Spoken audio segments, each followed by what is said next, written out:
All right, welcome friends.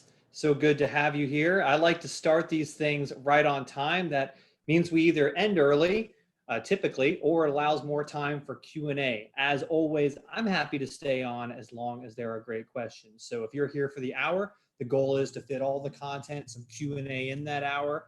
But for those of you who would like some bonus time, I'm happy to stay. Don't like to talk much about myself. I'll just tell you my name is Thom.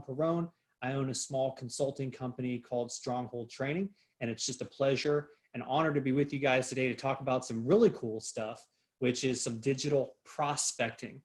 Digital prospecting is just a term that I like to use to describe how we take digital marketing methods, more that marketing, Facebook, social type stuff, and then apply it to sales process for companies like yours that are trying to actually sell stuff. So instead of just thinking about branding and brand awareness, how do we bring stuff into a sales process as if we were actually selling something from a booth using marketing principles? I just call that digital prospecting. Today, of course, we're focused on building Facebook ads that do that. So to kind of kick us off here, what I'd like to do is ask you some questions. Most of you by now probably know how to use Zoom. Of course, we're using a Zoom webinar, not just Zoom meetings. That way we don't have to have all the muting going on. I can unmute you at any time. You've got a couple of controls. You'll see there you've got a Q&A control. It's where you can ask me a direct question. And then, of course, you've got the chat where you can respond to questions I ask. You can ask me questions in there, but if you really want me to see your question, put it in the Q&A. All right, you can be asking questions throughout. I'll try to pause and take questions as we go, but it definitely saves time at the end to get to your questions. That way we get through all the content as well. So first question I have is for you. So in the chat, if you could please rank these. How would you rank your expertise with Facebook advertising? So A, you're a total newbie.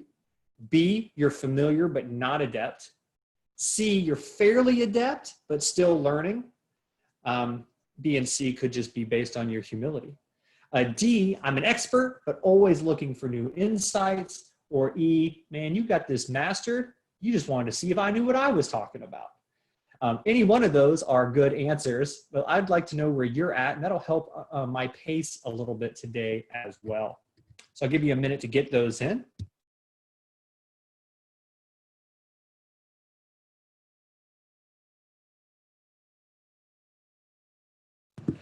Appreciate you guys being so quick to interact. Also appreciate you being on time. About 50% of webinars attendees arrive in the last, after the first 10 minutes. So also 86% of all statistics are made up on the spot. All right, so a lot of B's and C's, and that's what I figured. As you guys were registering, I was able to take a look at some of the companies that were coming in here. And as event companies, as many of you are, and some of you are marketers as well, it's not like this is your first rodeo. Most of you have posted an event online, at least I hope so. But if not, that's okay. So I've broken down the agenda today to be able to help everybody. So those of you a little bit more advanced, I think you'll take something away. That's certainly my hope. As some of you who are a little newer, most of this should not be tremendously over your head. You'll definitely get some help. So again, I'm going to try to pace that, but we'll have Q&A at the end. If I went too fast or too slow in an area and you wanted some specific help, we'll be able to handle that. And it looks like it's almost all B's and C's with a couple of A's thrown in there. And of course, how are we really figuring that out? Now, Gary has already raised his hand. And Gary, if you wouldn't mind, I'm going to take your question, but let me set the table a little bit more first, and then we'll jump in some interaction pretty soon. I like to get these as interactive as possible. Gary said that was an accident. Well, Gary has learned that you can raise your hand, and you guys can too. So if at any point in time you want to actually have me unmute you, when I ask, hey, do you have any questions? Would someone like to go over a live scenario? All you have to do is raise your hand at that time and I can unmute you. All right. So next question, what are you hoping to take away from today's session? If there was one or two things, you're like, man, I kind of was hoping from this webinar I'd get this thing or two, go ahead and put that in the chat as well. That will help me make sure that no matter what, we at least cover that thing. While you're doing that, while you're putting that in there, I'll tell you that I've been looking forward to this for two reasons.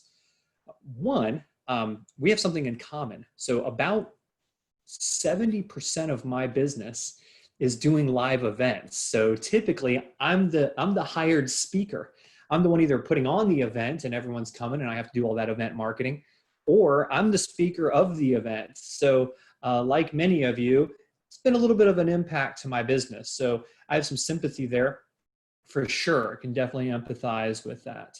At the same time, the other thing I'm excited about is something that I didn't advertise going into this event that I probably should have, but part of what we're going to talk about today is what to do when we can't book events.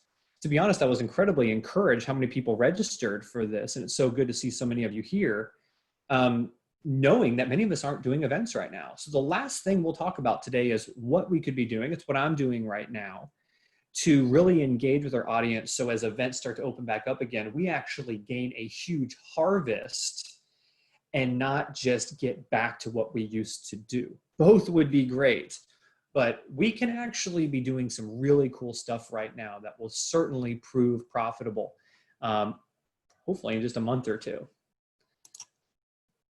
All right, so some of you want to know just how to do an ad. Going into some algorithm stuff. Yep, I'm going to talk about that. Macon, good to see you here. Strategies to help webinar registrations up, better exposure, getting your ad to the best hands, definitely going to do that. Streamlining audience, definitely going to do that. Get some insights on how to get a turnout compared to live events, online events versus live events. And yet we can actually talk about that because Facebook has finally done that, If there was any good thing about not having events, it's the fact that Facebook is now helping us book online events, which is great. And some Facebook Pixel how-tos. I'll mention Facebook Pixel, but I'm definitely going to show you some specifics with it, but we won't get as technical with Pixel, but we may at the Q&A. The challenge with a webinar like this is we're going to talk a little strategy, a little how-to, but I also personally, as a technician and a bit of a techie nerd, I like to get into kind of what exactly to do. I actually like to share my screen, walk through, build some of this stuff with you. On that note, I'm recording this webinar. Happy to share the recording with you when this is all done. Happy to share the slides with you when this is all done. So don't worry about writing down everything. Just write down the stuff that really jumps out to you. That said, we've only got an hour. So I will get into the technical stuff where I can, but try to get through some of the content. And then at the end, in the Q&A time, if you want me to go back and show you some of the tech, happy to do that as well. Now, as you can see from the bright colors around me, I'm actually, well, I don't know if this gives it away or not, gives it away that I'm in Florida probably, but I'm actually working still from our beach house. We got so sick of being cooped up. I brought my office home and working from home as everyone else is.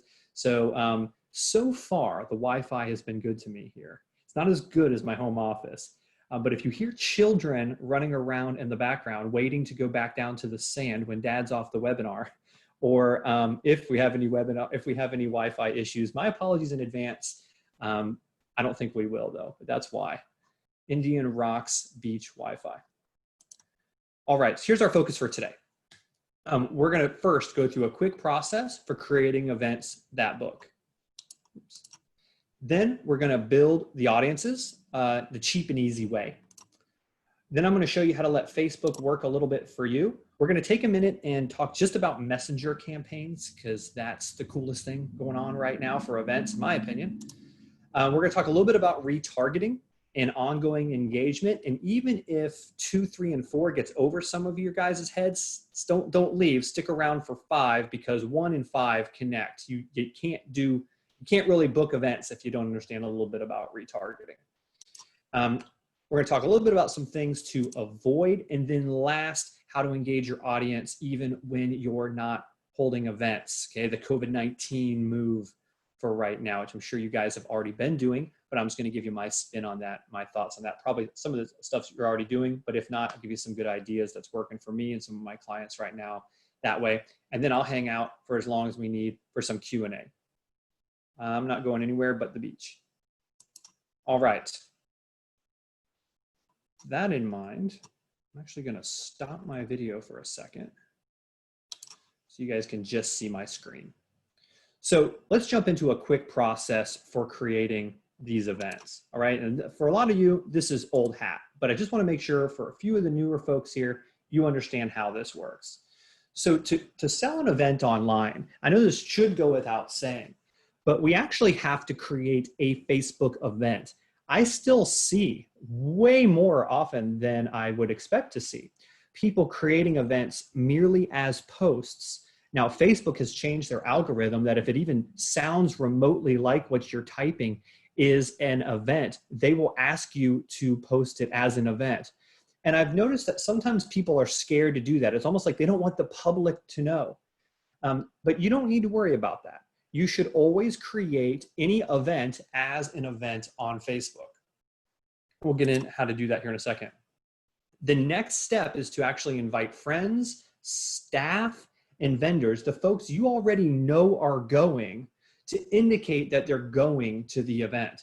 This should be a process within the office. The minute an event is created, all your vendors, everybody knows they need to go to, you just send them the link to the Facebook event, and they should all go in there and indicate they're going. Now, we need us to be honest. You don't have your mom and your grandma do this, okay? I mean, you could, but you really want people, you want the right audience to go. I had a client one time that had like 30 people, just friends that would say they were going to their events to help kind of boost it. Here's the problem with that. Those people were not people who would normally attend their event. Well, what's the problem with that? It got the numbers up. Well, when we start getting into audience creation, we actually want the right demographic that would normally go to an event like this to be the ones that are going to go to your event, that are indicating they're going to go. So for example, if you're doing art events and you have all your friends who are motorheads and not artists at all, just to hook you up and say, I'm going to go to that event. Then when you go and start doing lookalike audiences and retargeting and things like that, your audience is not the correct avatar that you're looking for. It's not the correct target market. So be careful with fake likes and fake boosts of events. So the way to do that is to have people that would actually normally attend the event go ahead and do it. You send it out to your raving fans and especially to your staff and vendors. Okay, these are people that are in the right market and indicate that they're going. Now, once you reach about 15 people organically, which for some of you will happen in 30 seconds, and for some it may take a couple days, but once you reach about 15 goings organically, kind of triggers the Facebook algorithm. And that's when we're going to go into Ads Manager to create an engagement ad. I'm going to show you exactly how to do that here in a second. Just a couple of notes before I show you exactly how to do that. First of all, you need to know your budget and your ad profitability. One of the things I found is a lot of companies will say, we're going to do an event and we're going to just go ahead and set aside $1,000 for advertising. And that's great. I mean, that's a budget, but they typically don't do a deeper dive on that. Meaning, if you are going to make, let's say, $100,000 from this event and ticket sales, and you look at costs and things like that, and you look at your profit, and you should really ask yourself, what is the cost to acquire a ticket holder? What is the cost to acquire an attendee? And try to figure out how much you'd be willing to spend on each ticket acquisition. So for example, if your tickets are $35 and your goal profitability is say $5 a ticket, are you willing to spend with other expenses taken out of that, but are you generally willing to spend $20 to acquire a $35 ticket holder? That's just an example. You really want to try to figure it out to that level. And here's why. When you start trying to figure out if your cost per click or your cost per conversion is really good or not, you really want to know if it's within the range of your budget, not just your overall ad spend. Most of us only look at overall ad spend. And instead, we really want to look at the cost to acquire someone. And ultimately, here's why.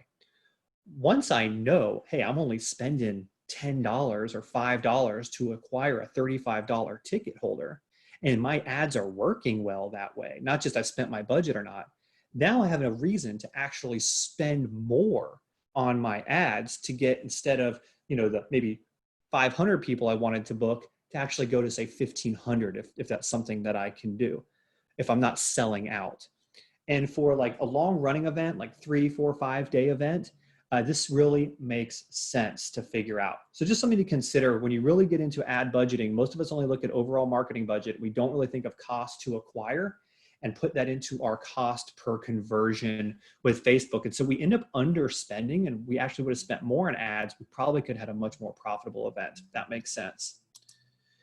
Next, we want to use short videos, about 2 to 5 minutes.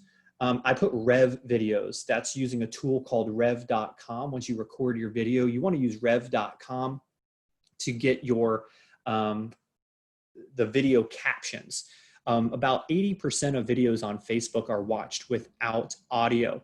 So if you have important audio in your, if it's not just highlight reels or things like that, if you have important audio, someone's sitting there pitching the event, then you always want to get the right captions. And rev.com only charges you like $1 a minute for captions. So it's going to cost you less than $5 for most of these videos. Always make the video, run it through Rev, and use short videos in your event ads. And then make sure if you're just having an image, always try to use non-stock images with people. Non-stock images with people just historically have proven to be the best performing ads. Ad copy, that's the writing you say to get people to come, should always be short and catchy, of course.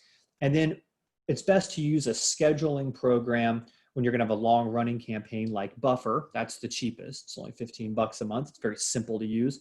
Or Agora Pulse, which is much more expensive, but much better if you guys have some expensive taste. You're doing a ton of event marketing, you're a larger company. Agora Pulse is where I'd go. I'm not a big fan of the Hootsuite. I know it's been around a long time. It's great for more corporate marketing when you're really trying to build a brand over many social media thing. You're on the Twitter and you're on every single one of them, and you're really trying to follow very, very specific reporting. And you've just got like if you're Target, you would use Hootsuite. Even Agora Pulse would work well for that. But for most of us, Buffer is all we need. And then another handy tool is Snappa. It's only $15 a month. That will take any ad you make. It can size it to the media. If you want a Facebook post, you just select Facebook post. It pre-sizes it for you. You want to make a Facebook cover. You want to make an event cover. It'll size it for you. It's got all the stock photos in the world in there if you wanted to use stock photos, but it allows you to just, without being a graphic artist at all, put your text, upload your photos, do all that stuff. No graphic artist expertise required at all to use Snappa. So it is like my favorite tool. I like to tell everybody about it. No, I am not an affiliate for any of these things. So with that said, let's jump in and make an ad for those of you who don't know how to do so. So I'm gonna stop I'm gonna do a new share here. Share my whole screen.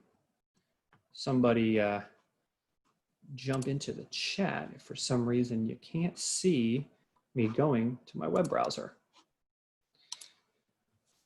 All right, so you should be able to see my business page, Stronghold Training. I'm this handsome gentleman here.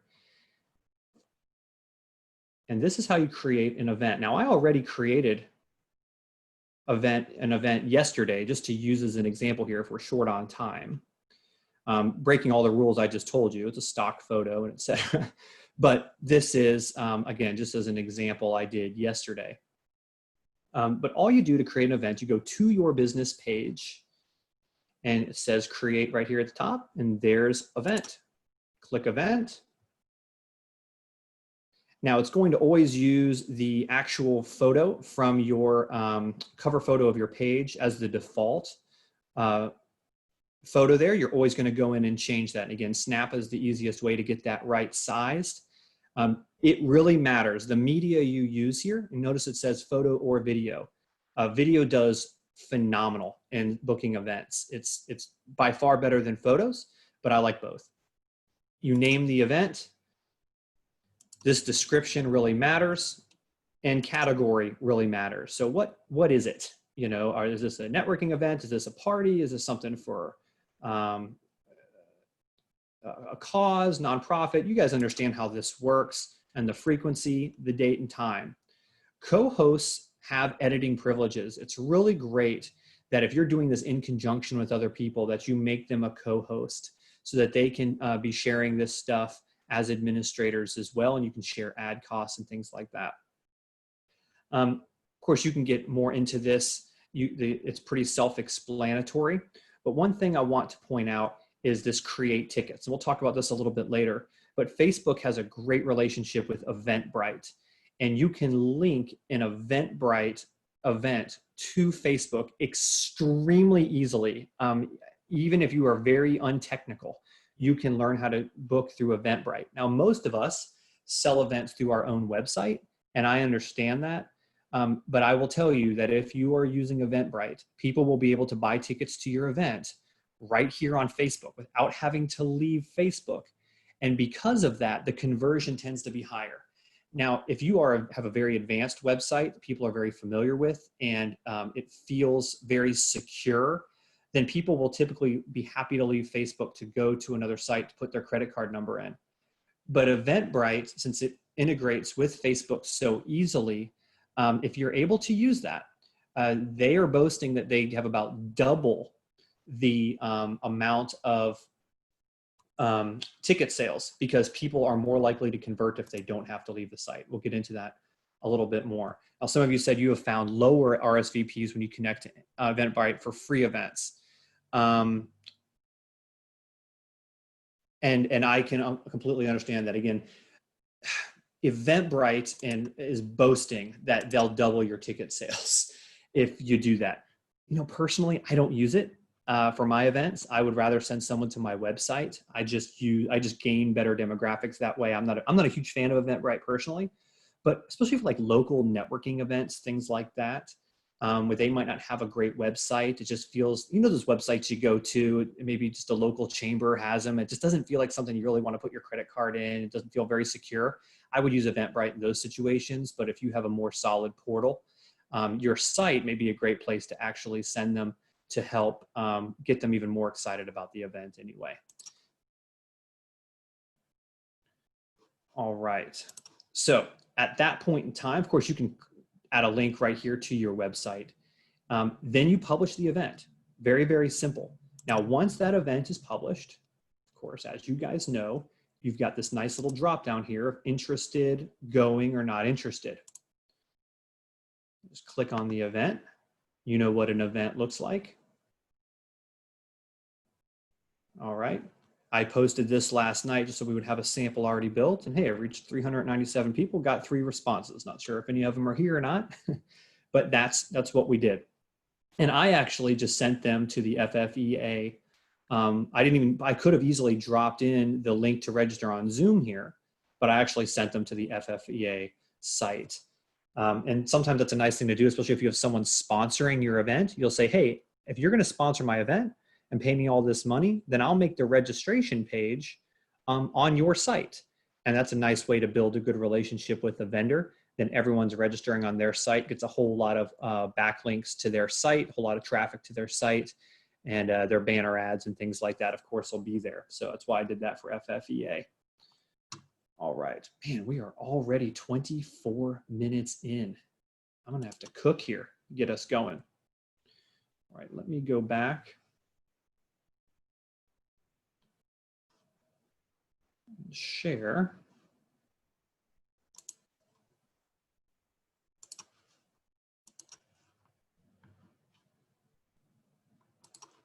All right, hopefully you guys can see the slideshow again. All right, so let's get in a little bit more into this process. So as I mentioned, Eventbrite is an easy way to sell tickets without leaving Facebook. They claim it can double ticket sales because of what I've already said here.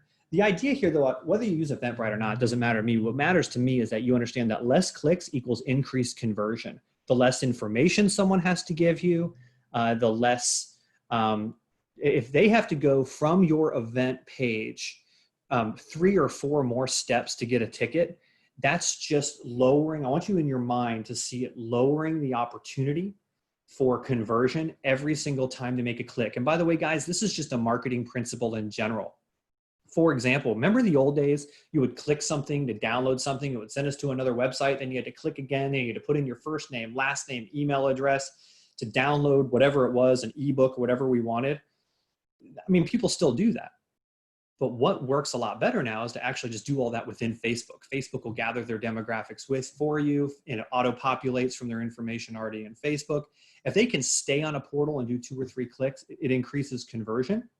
So it's just a good thing to know. So if you do send them to your website, try to have your form already embedded right there for them to go ahead and register for the ticket. Try not to make it 3 or 4 more clicks deep. That's the thing to avoid.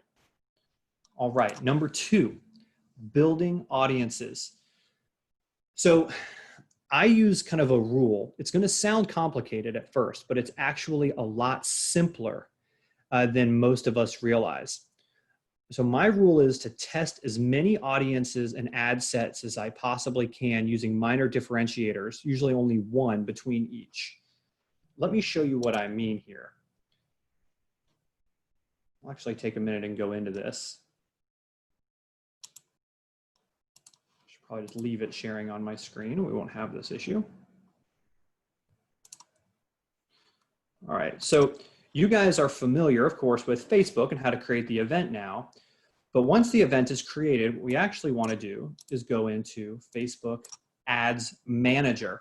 So if you're really new and you're not familiar with Ads Manager, you're going to want to get familiar with that. So creating a Facebook ad is different than just boosting a post.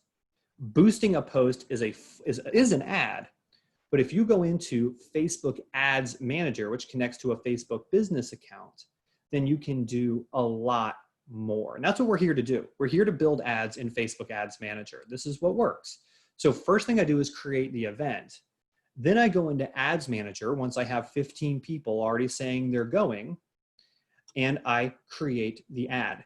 And I do that, I've done that here already, by going up and hitting create, and that's going to start us with a campaign. So I already created one here for us.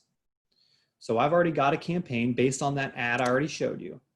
Now, some of this is going to be old hat to a few of you, but let me give you a real simple way for making this easy without overcomplicating Facebook Ads Manager. Campaigns are the type of ad you're running. So a campaign is the type of ad. An ad set is the audience I'm running it to. I really wish they would just call it audience set. So campaign is the type of ad. Ad set is the audience I'm running it to. And then ad is the ad. So every campaign has an ad set and has an ad. What a lot of folks do until they kind of get more familiar with this is they create a campaign and an ad set and an ad for every single thing they want to do. And that's actually not the best way to do it. What you want to do is actually create a campaign that you're going to run to multiple different audiences with only one slight variable between each one, and then run that same ad to every single one of those audiences. By doing that, we will find out which audience is actually the one that's responding to us. Once we've got 2 or 3 of those audiences responding, then we can go in and run different ads to those different audiences and find out which type of ad performs best to them. Actually, Facebook can do that for you, and I'll show you how to do that. So some of you I may be losing that are a little bit newer. Some of the rest of you, this is old hat. I'm still going to show you no matter where you're at so you can understand how this works. So I go in and I create the campaign. All right, here, let me just create a new one real fast for you. So when I go into and create campaign, remember a campaign is the type of ad. And so it gives me a bunch of different choices here. And the options that are going to follow into ad set and ad are going to be based on what I choose here. These are not all the same animal. We tend to choose traffic.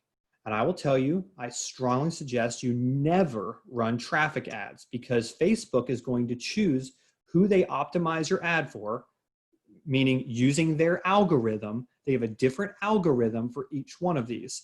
If you choose traffic, they're going to send a whole bunch of people to you, but it might not be the right people. We want people that are actually going to buy tickets. So we're going to choose engagement, and we'll get more responses from these people. Now, conversions is another option, but I would say for events, you primarily want to always use engagement unless you're running a messenger campaign, which we'll get into in a little bit.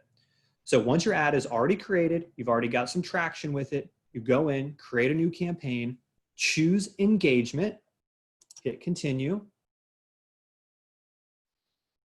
And most of these options, by the way, you don't need to worry about what you need to choose. The defaults are fine 95% of the time, so don't overcomplicate it. Unless you're selling something for credit, employment, or housing, you have to choose in special ad category. So you real estate folks, this matters for you. That just changes how much you can target people for fair housing laws, things like that. But other than that, everything default here is pretty much all you need. I don't ever use campaign budget optimization or any of those things. So the next thing we go into here, now we're out of campaign, you can see here over on the left, now it's ad set. The ad set is within the campaign. And the ad set is nothing more than the audience. So even though I'm going to create like 15 of these typically, I'm going to create, I'm going to name them according to each specific audience. And like I said, I only make one difference between them. And when you're doing this type of method, you can do it so cheap. So I typically do not set a daily budget beyond $2 a day, all right? Until I have an audience that's performing, then I go big time, all right? So daily budget, $2 a day. I'm just gonna let that run forever for now. And then I go in and I create my audience. So let's say I am the Renaissance Festival, right? I don't know if you guys are on today or not. I think you had registered, but I'm a huge fan of the Ren Fest, so I'm gonna talk about you guys the whole time. So if I'm Ren Fest, right, I might like people that like medieval stuff. That's no match for medieval. We'll say history. No matches found. Ooh, that's because I'm in the wrong spot. Detailed targeting. We got to go down to detailed targeting. So you can see it says location, United States. I'm going to change that to be, let's say I am Tampa. So there's Tampa, all right, 25-mile radius around Tampa. And then I'm going to come down to detailed targeting. I'm going to put medieval art. All right. Now, what we tend to do, here's my point, guys. What we tend to do is go in here and put 1,000 different things to get that one perfect audience. We'll put everything medieval in here. We'll do all that stuff if we're the Ren Fest to try to get this perfect audience. I am suggesting you actually don't do that. Instead, just choose one thing. Maybe people who like medieval art. You come up here to create new audience. And we're going to name this ad set, which is an audience, Florida medieval art. That's our first. Of course, I'm going to bring it down to our area, so we're not advertising to the whole world. And then save this audience, name it medieval art. Save. Now that audience is saved. Then when I go into next, it's going to bring me to the ad, and I can actually create my ad here. All right. Now, when I go to create my ad, of course, I've already created my event. So all I have to do is select the event. Now, I screwed up earlier because under campaign, I did not optimize for event engagement. Let me go back real quick. Don't let this confuse you.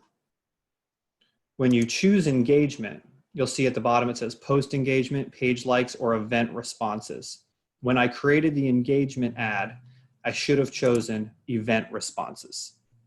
Had I done that, it would have immediately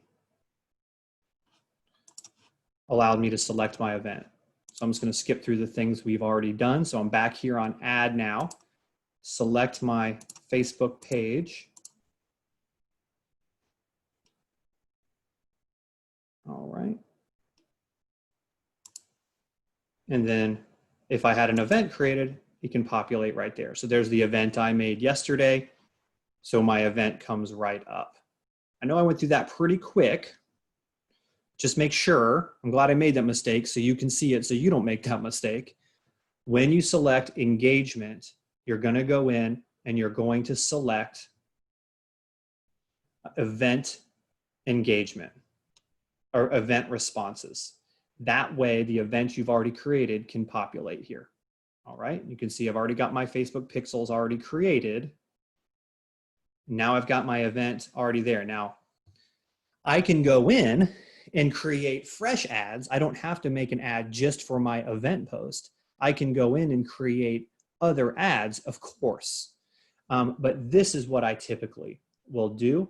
And then I would just change the image or make a video or put something like that with this. But my point is you can simply create an ad right on from your event very easily this way and then publish it. So hopefully that's pretty clear. Again, you're going to get a recording of this so you can go back through, watch it slow, pause it, do everything you need to do that way. So let me go back to our PowerPoint here. My, how time flies when we're having fun. Now, once I've created that first ad set, medieval art, I'll go back in and create another ad set called, say, medieval interest or jousting or jesting or whatever the Renfest people know, probably Dungeons and Dragons fans and all, J.R. Tolkien fans, whatever would be a different audience, and each ad set gets each one of those. Now, before I go and create 30 of those, I typically create about 15. I'll go ahead and hit run, publish the ad on the first ad set. I'll go ahead and create all the ad sets, but I'll only let one of the ad sets go live. And the reason why is if Facebook is going to deny or reject my ad, I don't want them to reject 15 different ad sets. That's just not good for my ranking with Facebook. So if they're going to reject one, they would have rejected them all. So I make sure that the first one gets published, usually goes within 3 or 4 hours. And then I go in and just turn on all the other ad sets. And they're each running at just $2 a day. And about 10 days in, I will see if which ones are performing and which ones aren't. And I just keep the ones that are performing and pour all my money into those. Instead of just creating one really complex ad set, as most people do, this method allows me to spend way less money and optimize. And what's even cooler, guys, is that once I have an ad set that really works, then I can go in and start playing with that ad set more, running different ads towards that, running different retargeting campaigns towards that, and making kind of spin-off ad sets from there using Facebook lookalike audiences, things like that.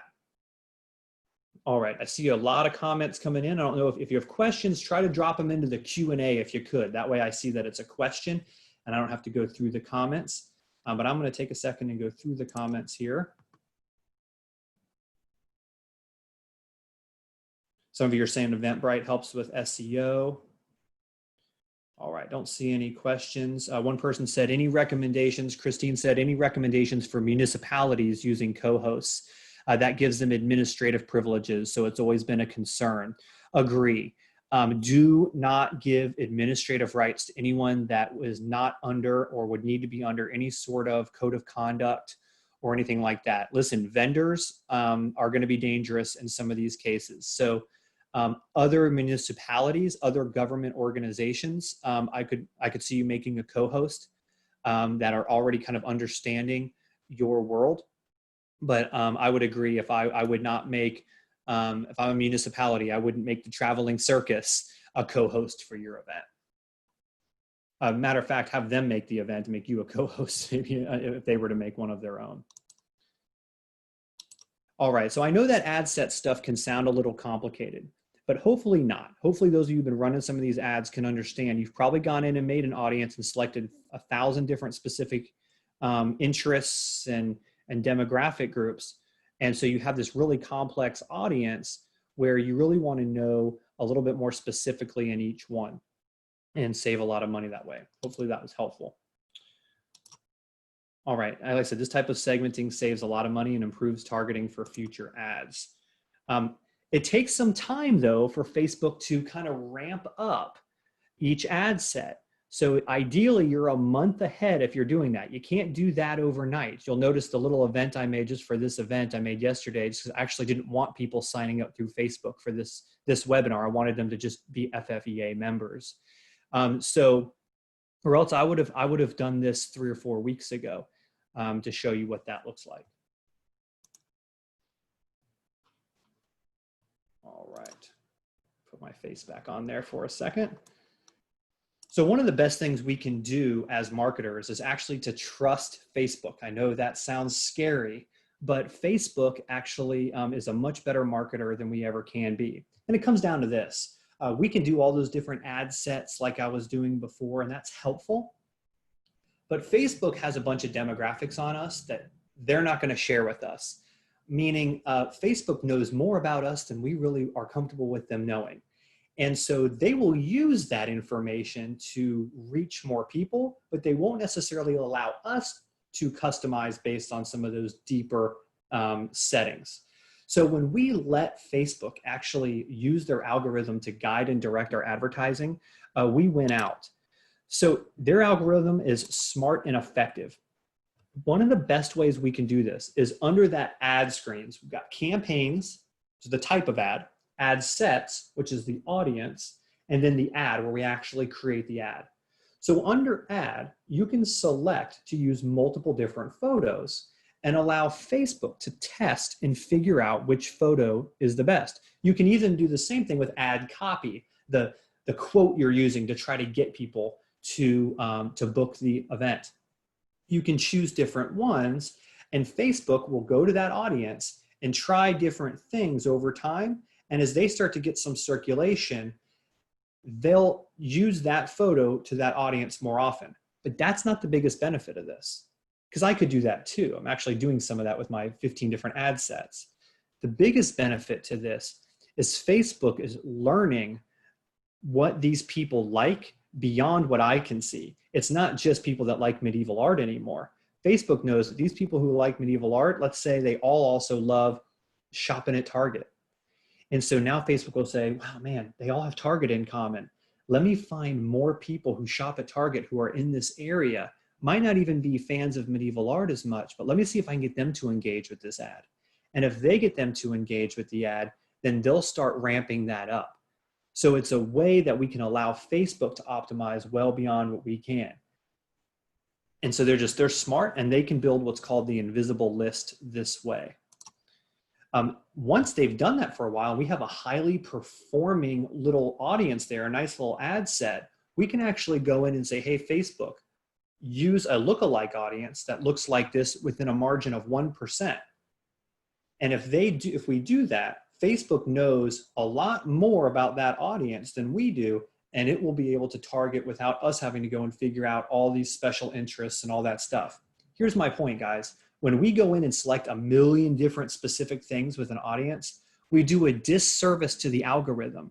We want the algorithm to figure out those million different differentiators and find the ones that work. When we choose the 1,000 different differentiators in the ad set, we're actually holding back the Facebook algorithm from sorting that stuff out itself.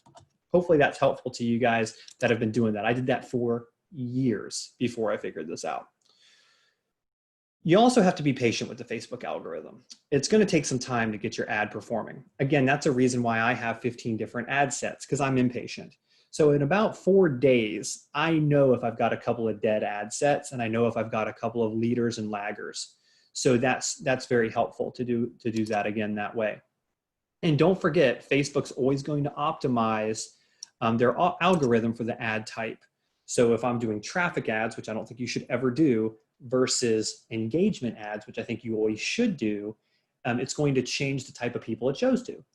So for example, my dad has been on Facebook since the beginning, but he's probably never once clicked like on anything because he thinks Facebook will find him, okay? I love my dad, he's great with privacy. So he's one of those people who never engages with any ad. It doesn't mean advertising isn't effective to him, but he's unlikely to ever buy anything online through Facebook.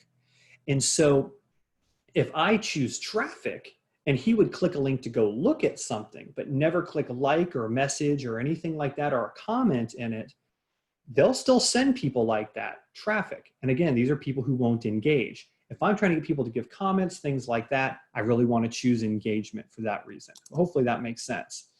And the Facebook pixel will help that algorithm actually perform best. So you want to make sure, now, to be honest with you, and some of you guys I know that have been doing this a long time may disagree with me here, and we'll just agree to disagree on this. This is just one marketer's opinions to another. We've all seen different things work. So I'm going to qualify this as an opinion. I don't believe you need anything more than just a general Facebook pixel. All right, just one Facebook pixel that's on your website and on Facebook. A lot of people will create different Facebook pixels for all these different types of things. Facebook's pretty smart. And once you have the Facebook pixel on your site, I've always been able to get plenty of data from that. If you've got a complex series of events, once someone gets to your site and you want to test different things, if you're at that advanced stage, then be my guest. I've never found that to be helpful. I have always found just having a regular old generic Facebook pixel on my site tracks what I need to know. Basically, it's going to track people that go to my site, open my order form, and don't engage with an event. That's pretty much all I'm looking to find out is the people that go and don't convert, because that lets me know my page or my price is not converting. So I don't go beyond that. Hopefully that's answered some of your concerns with Facebook pixel. If not, we can talk more pixel stuff at the end.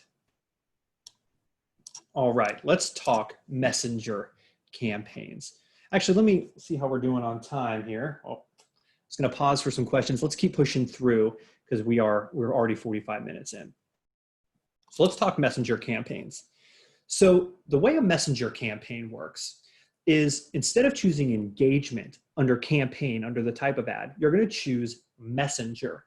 So the button there, instead of being like or learn more or just comments, people will be able to send you messages. Now, most importantly, what's so cool about this is anyone who makes a comment, you are going to be able to send them a message over Facebook Messenger without having to go stalk their profile and do weird stuff like that.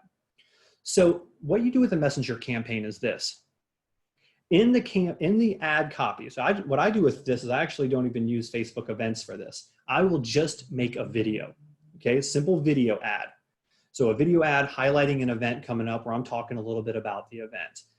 Make that video, post that video on my page, go into Ads Manager and create a messenger campaign for that video. Then what I say in the ad copy is, type interested in the comments below, or type whatever, the name of the event. So if it's Renfest, type Renfest in the comments below, and I will send you a personal message how you can get an exclusive discount, or I will send you a personal message with the code to get a free t-shirt, or to get front row seats at the joust, or free turkey leg.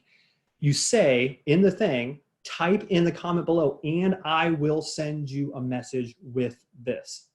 This is so cool because what it causes people to do is engage with the ad. They're typing in there, and what you'll start seeing is all these people typing Renfest, Renfest, Renfest, Renfest, and that boosts the Facebook algorithm tremendously. Here's what's even better. When you send that messenger thing to them, it can be just a messenger thing, comes over their Facebook Messenger. It also can be a voice message. You can actually record a voice message and send it to them, which is a lot more personal. Most of you probably won't do that. You'll just use the text message, and that's fine. Here's my point. Once you have messaged someone who engaged with the messenger ad, you can message them anytime again in the future you want. So you run Renfest next year. Everyone who engaged with your messenger ad before, you can retarget, send them all Facebook messages saying, want that exclusive discount again? Click here to get it. And it's a great way for selling tickets a second time. This is especially good and effective if you do high-priced events. So I do a lot of high-priced events. I'll have a speaking event, and it may be, anywhere from as low as $150 to attend. could be thousands of dollars to attend one of these exclusive events. So I won't necessarily put like, this event is $3,000, click here to register. Maybe I'm just targeting a specific group of people. Maybe I'm just targeting people who have businesses over $20 million, for example.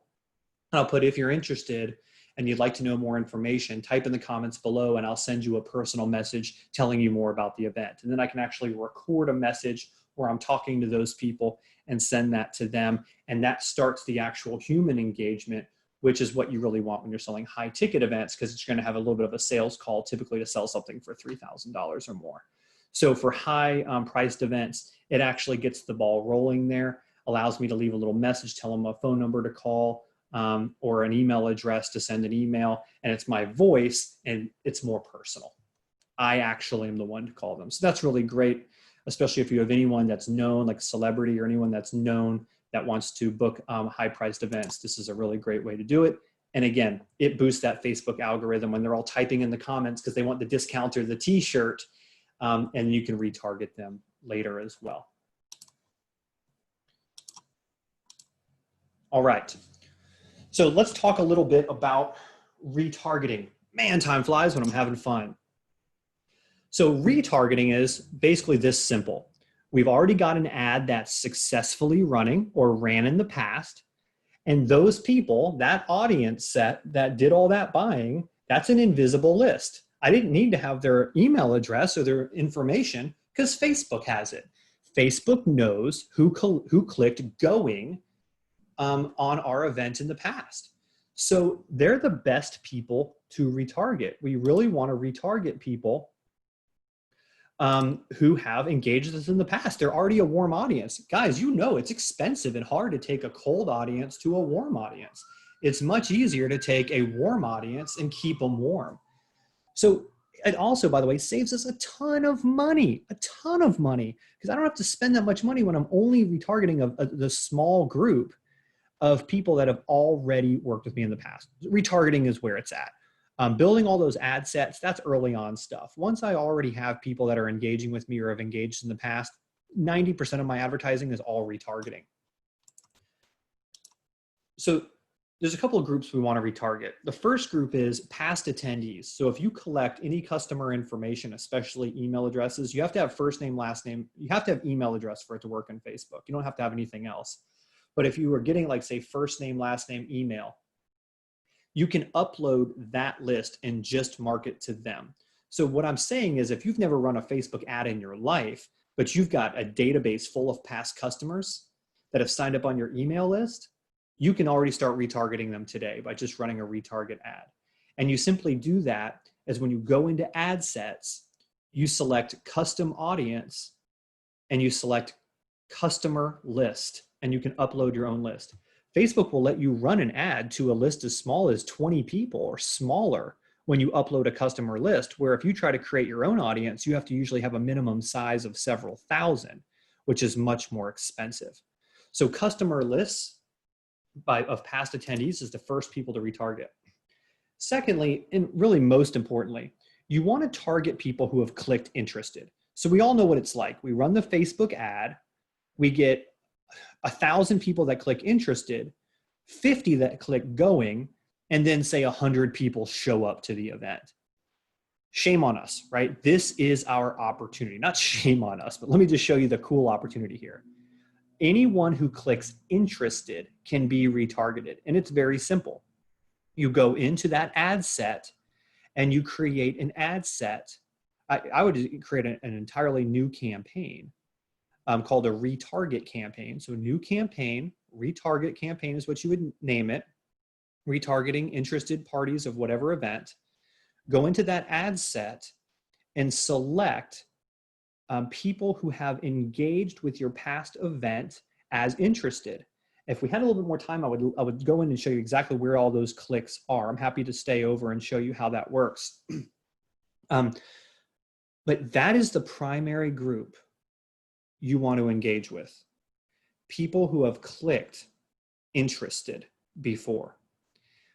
To the point where I would actually set this campaign up when, hear me on this, when I set up my original ad.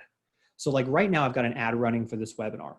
I would have at the same time gone and created a new retarget campaign showing more content, fresh videos, fresh posts to anyone who clicks interested, trying to get them to purchase a ticket. You know, telling them things like only 3 days away till the event, only 2 days away till the event, making those ads in advance. And then what happens is it's like a tripwire. Once someone clicks interested, they automatically go into that next pool of that retargeted campaign. The new ad automatically starts running to them. And then those people get served more ads because they're warmer, instead of just serving a whole bunch of ads to a cold audience. We can run 50 different ads to a general audience for the event and spend a whole lot of money. Those aren't converting audiences. It's much better to run a couple of great ads to add to an ad set that once they click interested, they get a whole bunch more ads at that point in time. And that's where the conversion starts going through the roof, guys. So target people who click interested. You can also run re-engagement to just anyone who's engaged with your ad at all, or anyone who's engaged with prior similar events. And Facebook will let you choose all of these options under the retargeting. Very, very easy to do. Just make sure you do the interested parties no matter what. All right, let's fly through. We just got a couple minutes left. I've already said some of these things. Let's talk a little bit about ongoing engagement. So let's say you're the RenFest and your RenFest runs for 2 or 3 weeks. If you have an event that isn't just one night only, then you will boost most of your sales where most people stop. A lot of people stop advertising or just keep running the same ads once the event starts. And that's actually a mistake. We want to build excitement about the current event. So the best way to do that is Facebook Live video. When the event's going on, use live video. Guys, I know they don't look as polished or professional. It doesn't matter. Actually, those are better for engagement anyway. If you're RenFest, you should be going Facebook Live on your business page every single day, 3 to 5 times a day during your event. Then the videos that you took, those live videos, say you did 3 videos on a Saturday, the 3 videos that got, the one video of those 3 that got the most traction, you're gonna go in and create a video ad from that live video using the same exact video. You don't have to edit it at all. And you're going to target all of the people who engaged with anything about your RenFest ads leading up to it as a retargeting campaign. This works really, really well. Another thing that works is highlight reels every single day. Go if you have the time to build those videos. They're nice, but you can even use video from past years and already have them created. It looks the same almost every year anyway, right? RenFest pretty much the same from some of the general jousting and stuff like that. So you can use that. And contests. So once the event's actually going and going strong, you can go in and have contests and say, hey, if you, the first 5 people to comment on this ad will get a free t-shirt when they come, things like that to drive engagement. You can also geo-target Facebook custom frames. So when you have an event going that's had a lot of engagement, you can create a custom frame for profile pictures, like it says RenFest 2020 on it or something like that. And you can run an ad for people that are in a certain area, have access to that frame, and only people that are in that area. So like people who are within 5 miles of the RenFest can put, I attended RenFest or I attended Gasparilla. And put that on there as a custom frame, but they have to be within the location. So that's a cool way to get people to boost your stuff virally. Real quick note about hashtags. I'm not a big fan of hashtags for events on Facebook, to be honest. I know it works for some, doesn't work for others, but on Instagram, it's key. You have to have it on Instagram. Another thing you can do for ongoing engagement is just have Wi-Fi at your events, guys. Then people are just gonna be going on Facebook Live themselves. You can have social hotspots where you're encouraging people to do live videos, etc. Of course, photo spots at the event. Any sign that just says this is a great photo spot. Making sure if you're Gasparilla, you have, or you're RenFest, you have a great place for people to just come up, take pictures or live video and move on is a great way to boost. All right, we're almost done. Some things to avoid. Avoid just running likes campaigns for your page. It doesn't help you. Facebook's algorithm has changed. It just doesn't help you. Just don't do it. Don't worry about likes campaigns on your page. It doesn't help you. You're going to run ads anyway. Ads work. People very rarely go to pages anymore. Any overly polished ad that looks corporate doesn't usually get engagement on the news feed. You want ads to look real. Informing people about your event before grabbing attention is a bad thing too. So you want to make sure the first 5 seconds of your video, you want to make sure your picture, you want to make sure your ad copy is really attention grabbing, and then talk about the event. Don't start a video where you start giving dates and times and parking instructions. Give a video where the first 5 seconds, it's all action packed. Another thing to avoid is not retargeting. Overly complex audiences and stock photos. I've already mentioned these things. All right, we are at 4 o'clock.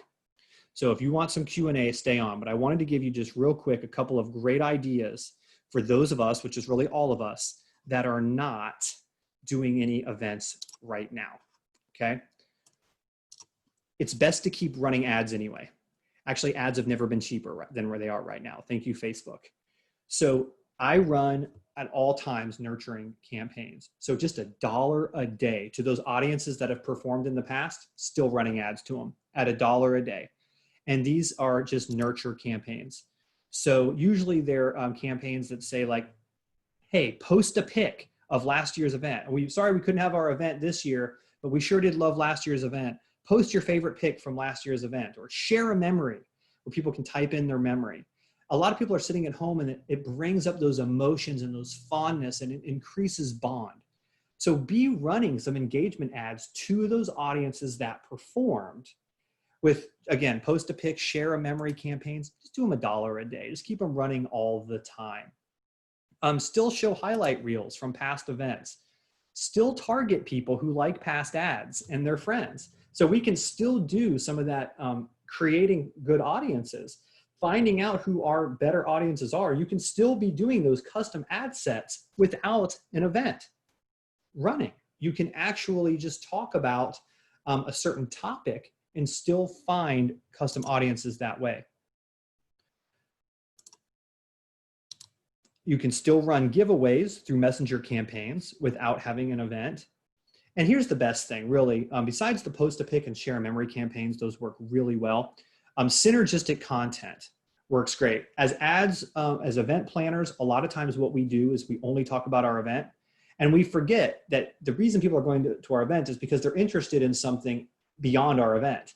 For example, medieval times folks are going to love, people that love medieval history are going to come to the Ren Fest. But if there wasn't a Ren Fest, they'd still love medieval history. So we can post a bunch of stuff about like how to make your own chainmail at home, or Gasparilla, we can post a bunch of stuff about pirates, and people will engage with that. And we can keep having our folks engage with it without having to talk about our event all the time. Believe it or not, a lot of people forget to do that. It's very easy and very cheap to do that. The point is, don't allow your established audiences to grow cold. It hurts your Facebook algorithm. So you want to keep running stuff to those audiences. Again, stuff that those audiences would like. Don't post a recipe about how to bake cookies unless it's a medieval cookie.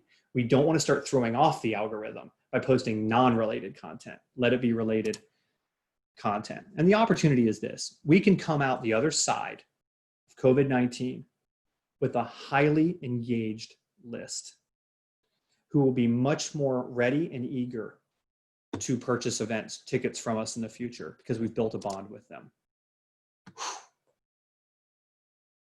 5 minutes over, my apologies. Here's how you can connect with me. What I'm going to do now is shut up, which will probably make you happy, certainly does me. Take a drink here, and I am available for your questions and hate mail. Got a couple questions in the comments already. If you have a question, try to drop it in the Q&A. That way I don't miss it. For the rest of you who have to take off, you only plan the hour. Really appreciate you guys. Sorry I couldn't get into some more of the details of the tech, but if you have a tech question, you want me to show you something, jump into the Q&A.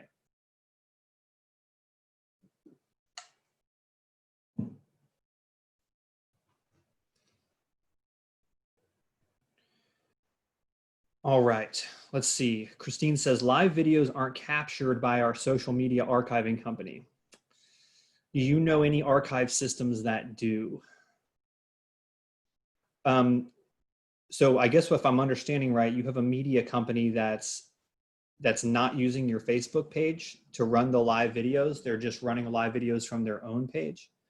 When you do the Facebook Live, you want it to be run from your business page every single time. Then it will be saved there. We are a municipality and have to keep record of our social media. But your municipality should have a page where you can go live from.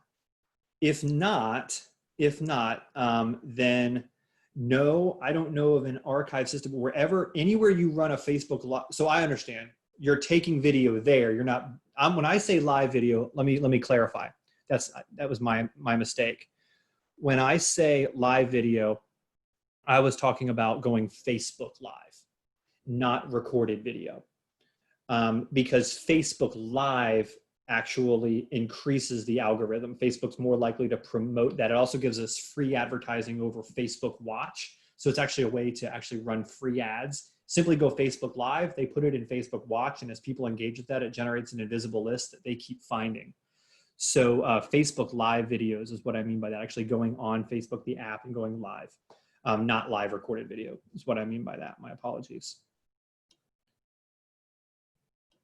Right, let's see if I got some questions here in the Q&A. Do you ever boost events, Marley says. Why or why not? So glad you asked. It was in my notes to cover that and I didn't have time.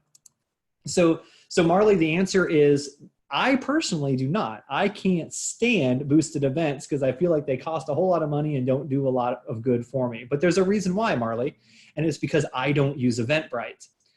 If you actually link your Eventbrite to your Facebook event, boosting the event actually allows you to boost with some special, unique little targeting that a normal ads manager does not. You can actually boost for ticket sales, and that can only happen if you use an Eventbrite connection to an event. So if you guys are using Eventbrite in your Facebook event, then that's the exception to the rule. Boost is actually better in that case. But I'm just an ads manager nerd. I like to get into ads manager, create all my little custom audiences. I like all that tracking and tweaking and Big Brother stuff. So I don't boost. Some of you said thanks. I appreciate that. I know that was a lot. It was a lot fast. It may have gone by you pretty quick, but hopefully this is not the only webinar we do. Can we use an audience from one city for another city for the same type of event? No. You can't. You could obviously clone that audience and then go in and change the location. So I can go in, like my office is in Pasco County, but most of my clients are in Tampa, Hillsborough County. So I can go in and I don't even think I've done that many Pasco events. I'd love to do a lot more, but most of my events I've done in Clearwater or downtown Tampa. So I will go in and take a Tampa audience, the specific interests. I'll clone that ad set and I'll change it to Pinellas, for example, or Sarasota, and start over. But the algorithm isn't going to say, hey, I remember those guys. I might do a lookalike audience if Tampa went really well. So that's one area I guess you could do that actually. Who asked that? Gary. So Gary, what I would do is I would do a lookalike audience from my Tampa audience, for example, just change the city maybe then to Sarasota, and Facebook would know that other stuff. That would be one way to do that. So you can always make audiences more exclusive. So that would be a way to do that. All right. Where do I find the results of past ads in Ads Manager? I'll show you that in a second, Sharon. Can you share your thoughts on a lookalike audience and the best way to set one up? So let's talk a little bit real quick about that, Robin. So lookalike audiences I never use until I have an audience that's already performing. So when I did the 15 different ad sets, you know, say I'll do one for, obviously I'm selling leadership development, sales training, marketing events, stuff like that. Primarily what I do is leadership development and sales training. So if I have, if I'm going, a lot of times the little qualifier I choose on each of those ad sets, I'll use my competitors, right? So you guys are gonna hate me for this, but let's just say I'm a municipality, right? I might choose people who liked events in the surrounding municipalities, not the municipalities would care about this. You guys would be happy to collaborate.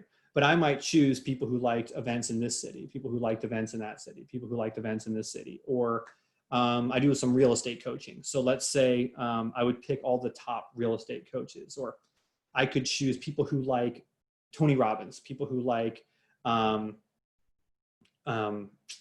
top speakers. And I can just choose each of those and create my different ad sets from people with those interest groups, just one interest group each, okay? Once one of those ad sets is performing and performing really well, and I've let that run for a while, so Facebook has learned a lot more about these audiences than just the fact that they like whoever that celebrity was, or had that one unique interest. Once that's run for a while, then and only then will I use lookalike audience. So a lot of times it's a month before I start doing that. And that's how I do that. And then usually I'll take that lookalike audience, I'll add some exclusions to it, like looks like this, but definitely not. And I'll put like a couple of disqualifiers just to make sure. Hopefully that makes sense. All right. Do you ever create an ads manager account for an event, or do you run them through the organization account? For instance, we are a Parks and Rec department and host over 100 events a year. Some events are their own branded events versus weekend events at our amphitheater. Any reason to differentiate or leave them under a single ads manager account?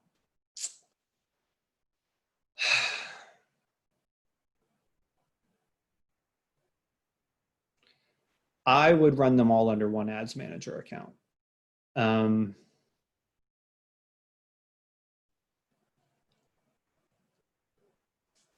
The only time I would split it up, the only time I have split it up, is when budgeting starts getting mixed up. But you can go in and do a lot with that now through Facebook's Business Manager. So you can have multiple. The other thing you got to look at is if you're running ads for non-associated groups. So obviously I run ads accounts for some of my clients, even though I'm technically not a marketing company, I'm a marketing consultant. Primarily I'm a public speaker, but I do a lot of marketing consulting, sales consulting, and things like that. So sometimes I just find myself running ads for clients. I'll just do it myself. And so I'll go in and I run that all under my one ads manager. But what I go into my business manager, have them add me. So to answer your question, through business manager, I would have whoever else the other people are set up the account.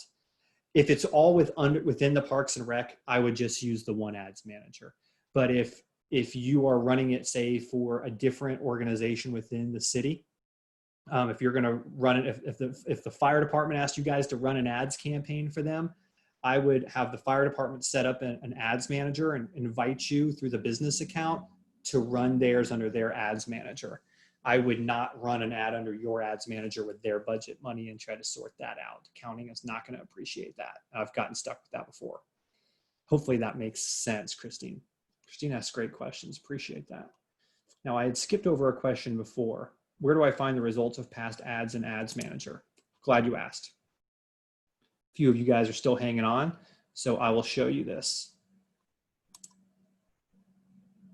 think I'm still sharing my screen. I am. So let me just drop out of this presentation here. Go back to my Ads Manager. So this is an Ads Manager. So for someone who does a lot of tutorials, I do have multiple ads managers. All right. So the way you see results is just here on the home page. What I will typically do, so let's look at that campaign I just started running yesterday. So the campaign I started running yesterday, let me turn these bad boys off. Oops.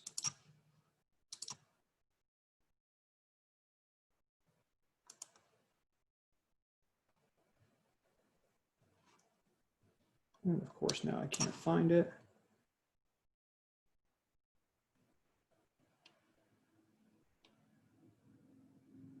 Well, can't find it now.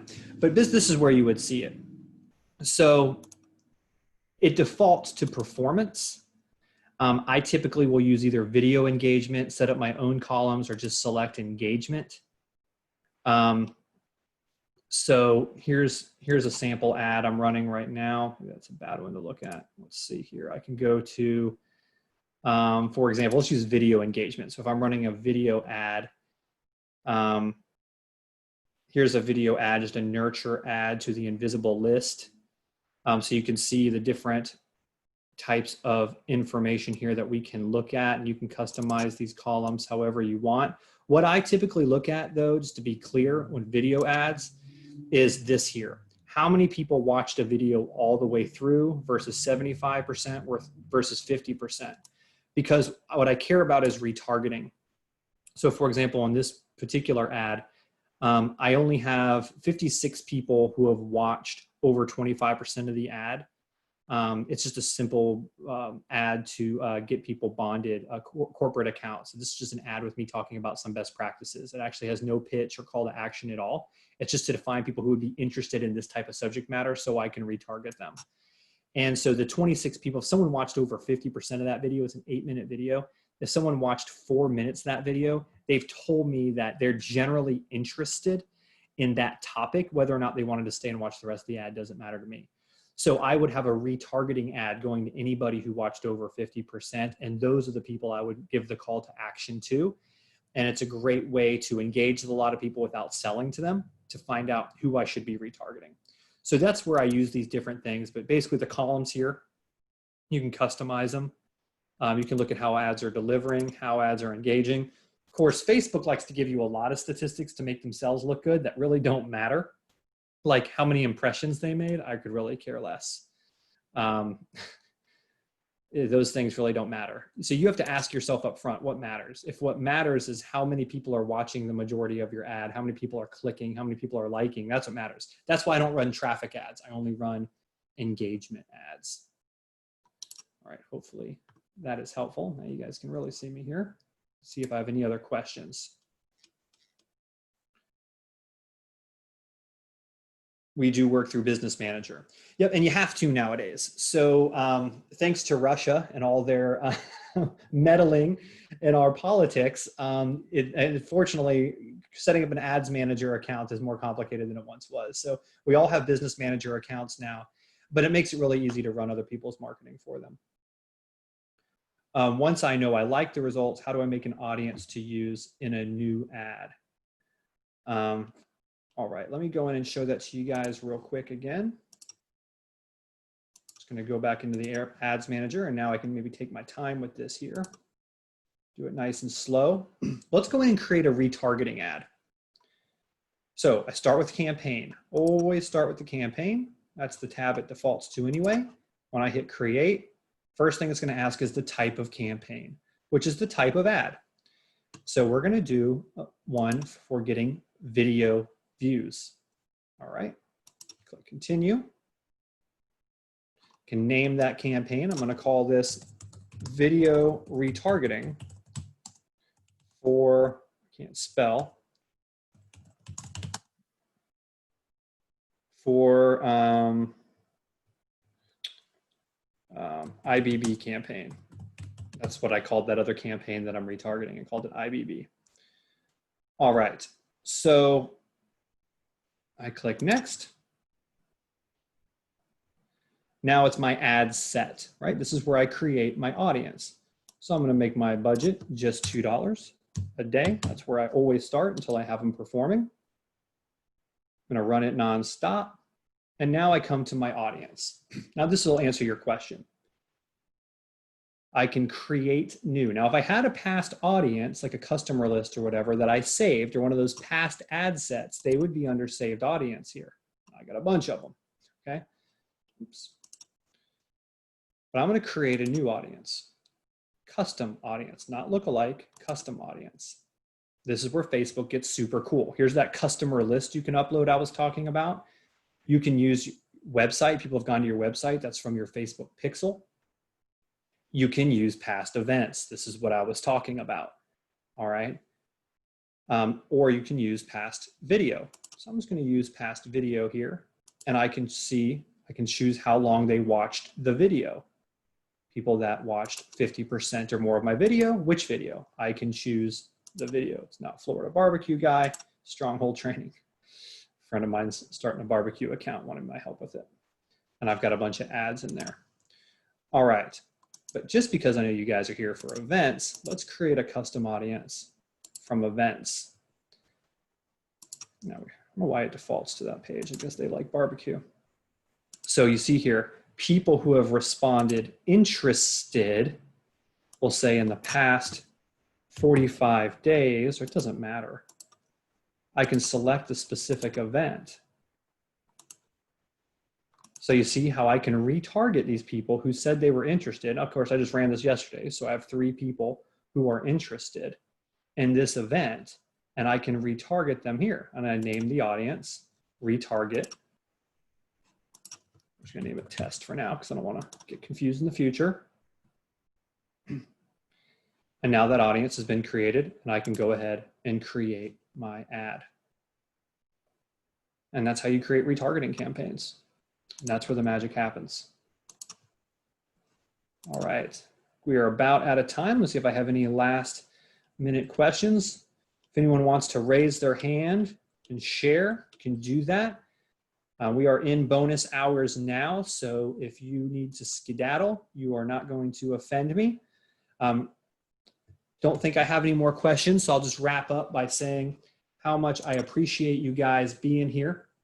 Hopefully you found that helpful. Anytime we try to do a training in an hour or less that has some technical components, sometimes some people find it's over their head. Sometimes some people find they didn't get everything they wanted. Here's my hope, that you've walked away with 1, 2, or maybe 3 nuggets that you can go back and use.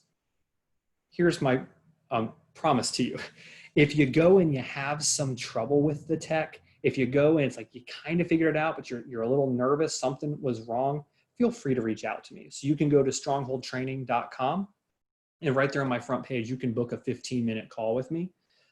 You can send me an email at thom@strongholdtraining.com. I spell it with an H, THOM, @strongholdtraining.com. Find me on Facebook at Stronghold Training. Send me a message there, or just book a call with me. Happy to spend 15 minutes, no charge, help you guys out. I would hate for you to have invested an hour or more into this webinar and try something that you're having a trouble with. If I can get you unstuck in 15 minutes, I'm happy to do so. If I can be a resource for you, happy to do so in any way. What I'm looking forward to most of all, though, is just us all getting back to business. Like I said, the primary thing I do is public speaking. So usually I'm on a stage and not on a webinar. So I'm very much looking forward to that happening in the near future. Until then, guys, keep building and engaging with those audiences. Be nurturing them. It is worth it. Be doing as much as you can right now, learning these things, building those custom audiences, even though you don't have events going. You'll be so glad you did. When you have an engaged list, it is like money in the bank. It is like planting seeds ready for harvest. Build those lists. And until next time, really appreciate you and grateful for you guys to be here. Thanks so much.